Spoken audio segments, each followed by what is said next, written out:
Hello दोस्तों, नमस्कार। मैं अपने यूट्यूब चैनल में आप सभी का स्वागत करती हूँ। बेटी विवाह गीत अच्छा लगेगा तो लाइक कीजिएगा, ना मेरे चैनल पर तो सब्सक्राइब कीजिएगा और कमेंट में बताइएगा कैसा लगा मेरा गीत। प्लीज़ आप लोग सपोर्ट जरूर कीजिएगा मुझे। लाली लाली डोलिया के सब उजरा हो हरावा हो, लागी गईले बती सो कहार।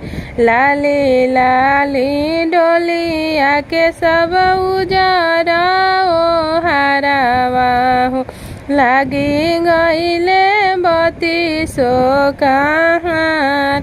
से डोलिया चढ़ेली बेटी हो सुंदर बेटी, बेटी रोवेली अछोधाय, बेटी रोवेली अछोधाय। एक कोस गईली दूसर कोस गईली हो, तीसर कोसे लागेला पियास, तीसर कोसे लागेला पियास। घोड़ावा चढ़ल आइले दुल्हा सुंदर दुल्हा, तरपी तरपी पूछे बात, तरपी तरपी पूछे बात। किया तोहरो ये शुभवा माई मना परली हो, किया हो कलेउआ के भेद, किया हो कलेउआ के भेद।